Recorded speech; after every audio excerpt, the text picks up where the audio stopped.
Today, Joe and I are going to teach you how to change your kitchen sink basket strainer. There are basically three types of basket strainers. You have the easy lock, which this whole mechanism spins. You have the basket strainers that have this large nut. This is our least favorite. This is the basket strainers that we replace most often on clients' homes because when you turn this, it actually can turn this gasket and it'll pinch the gasket, and that's what causes the leaks. And these are called cup. You can see how it has a whole cup. It's a cup basket strainer.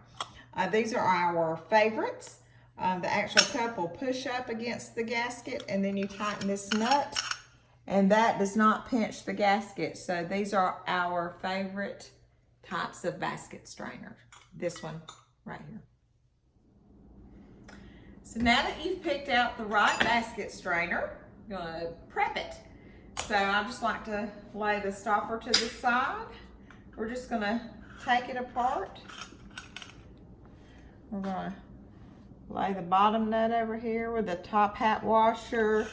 Then you have your nut that pushes up against the basket. We're gonna take that apart, lay it over here.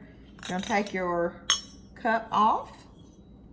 You have a paper gasket. It's a friction washer is actually what it's called. Then you have, usually they come with two gaskets, a thick one and a thin one.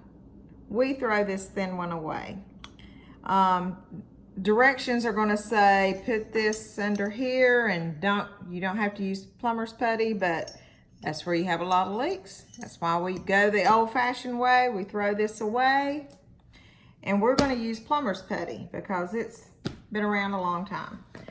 So you get to open your putty, take you out a little bit of putty, and just do like you did when you were a child and make hot dogs out of Play-Doh.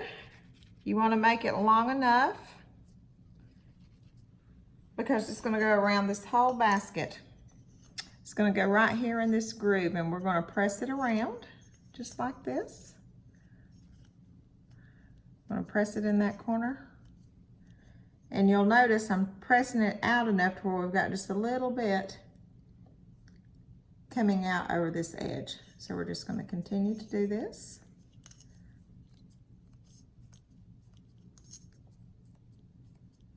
Just like so.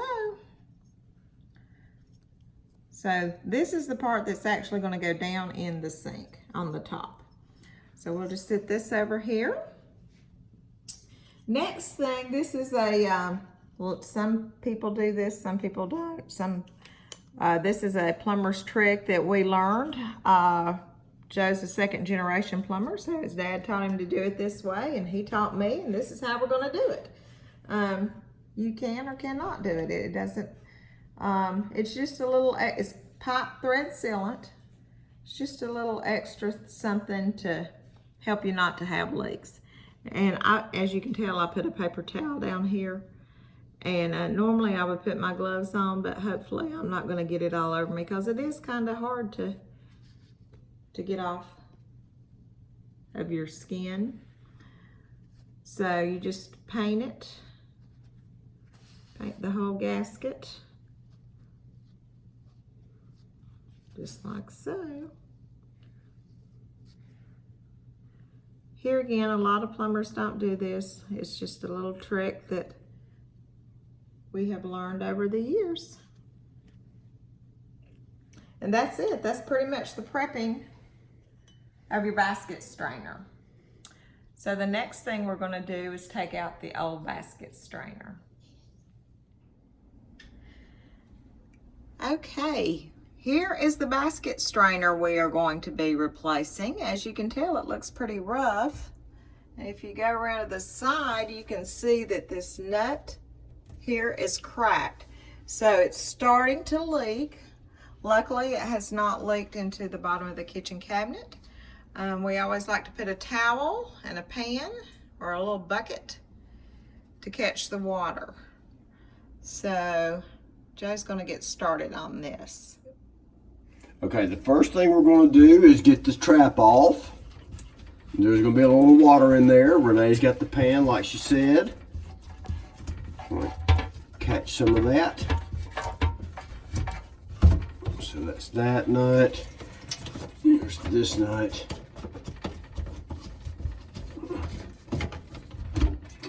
So let's lay the trap right there. Then we're going to take this nut off that retains the flange tail piece. Uh-oh. The whole basket strainer's turning, so Renee is going to have to go up top and hold down in the little holes in the basket strainer to keep it from turning. Which right here is what he's talking about. Okay, so Renee's up top with her favorite little rigid tool that she loves so much, so hopefully she's going to be able to hold that. Uh-oh, Miss Renee's not holding on to that just yet. What's going on up there, honey? Well, apparently I'm going to have to use a different tool. You want to hold the tool with the channel locks? Why don't you try that? Okay. All right, let's go. All right, you ready? Yep. So hopefully we're going to get this off with not cutting it out with a Dremel. That happens a lot. Okay, hold on. I'm just not in a good position. Okay, let's try it again. Okay.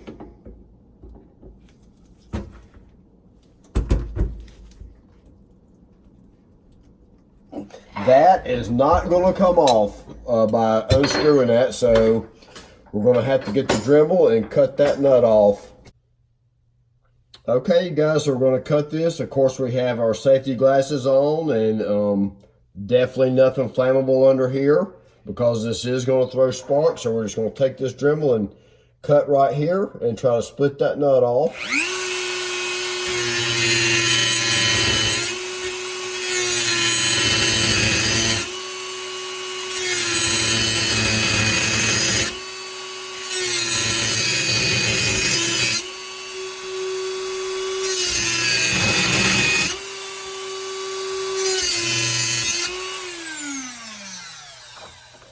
So hopefully we can crack that nut off of there now and take a screwdriver and just split that off. Comes right off. Okay, so now that we have the nut off that retains the flange tail piece, and some people call them a flare tail piece, we're going to try and get this nut off that actually retains the cup to the basket strainer itself. So you ready up there, Miss Renee? I think I am. All right, she's going to do the same thing, try to hold on to that cup. Oops. Sorry, go ahead. And it also is corroded in there. So we're going to be right back to the Dremel, and we're going to have to saw that nut off as well. Just run that Dremel up in there.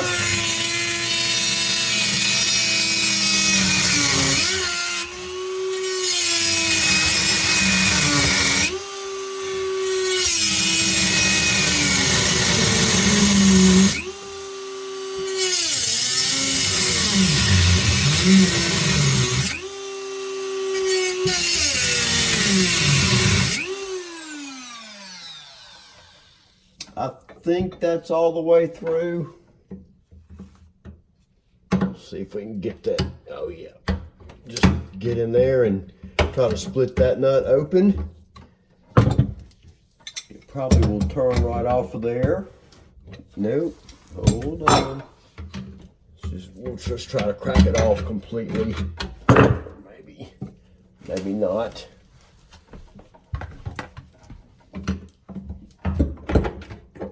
All right, there. All right, you got it, honey? I do.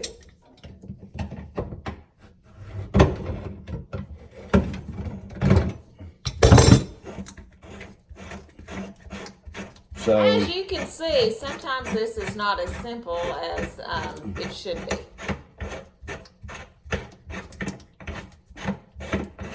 okay, so there's the nut coming off that holds the cup in, and I might have to gently, very gently get up in here and peel this cup off. This stuff's really corroded in here. You absolutely need to be careful not to damage your sink because you're putting some pressure up there. So there we go. Thanks. So the next thing we're gonna do is clean up our mess. And see how this has stuff all around the drain? We're gonna clean that up. You can just use a little scrubby and a little bit of water, but just remember not to turn your water on because you don't have a drain in there, and then you'll make a big mess in the bottom of your sink. And yes, I'm talking from experience. So we're gonna take a break and do that real quick.